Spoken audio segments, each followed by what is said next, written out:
Just who is the Michelin inspector? They're men and women shrouded by an aura of mystery as they have to remain anonymous for their work. And yet they are customers like any other, people who book a table at a restaurant or a room at a hotel, and who, of course, pay the bill when they're done. I consider it a privilege to be sitting face to face with an actual inspector.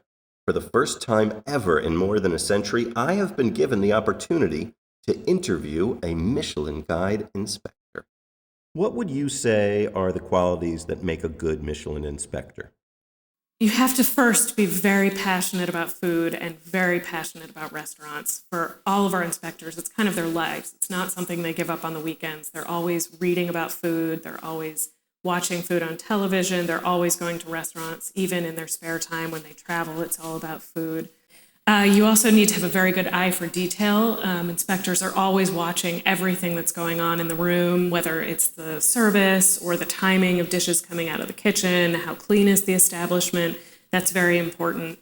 And you also have a very good taste memory so that you can recall a chocolate tart that you had 6 months ago to compare it to the chocolate tart you're having today, or the quality of the toro you had in Tokyo a year ago to compare it to the quality of toro you're having in San Francisco today. Tell us how the stars are awarded each year. It's a very rigorous process for the stars. We take the stars very seriously.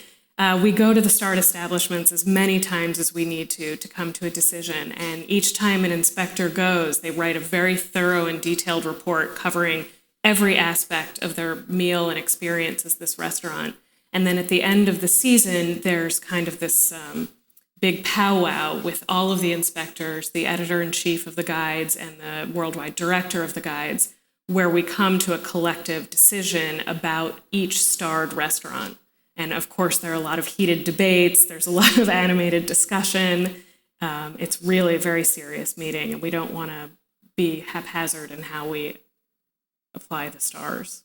What is a Michelin inspector?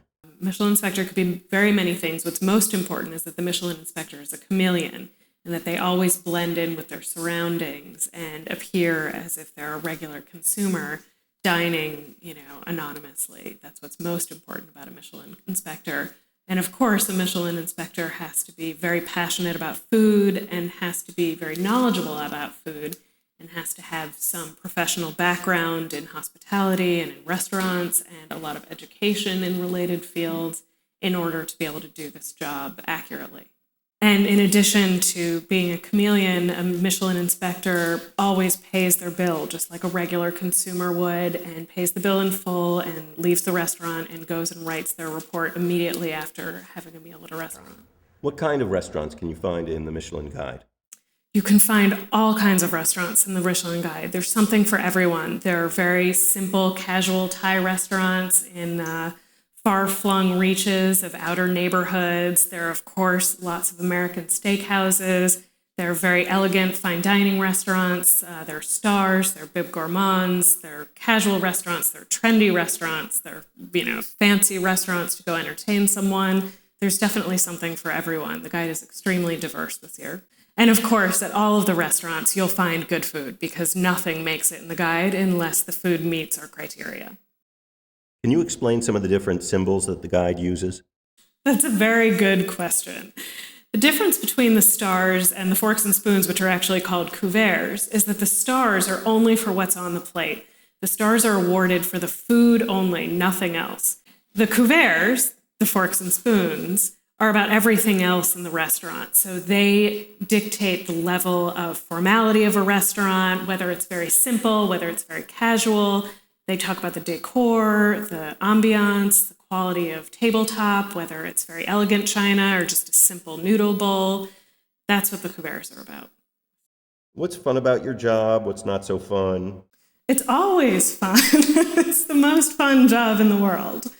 It's very interesting to spend, every day, every week going out into different neighborhoods in your city or maybe another city, looking for the best in each category of restaurants, whether it be a simple Chinese restaurant or a very elegant Japanese restaurant.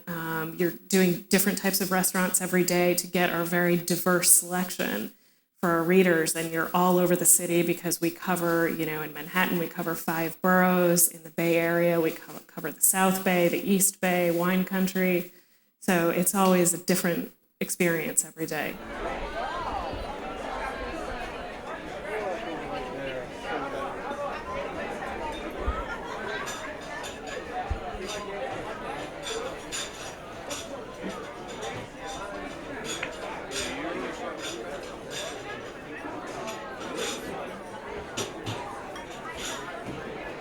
Michelin, a better way forward.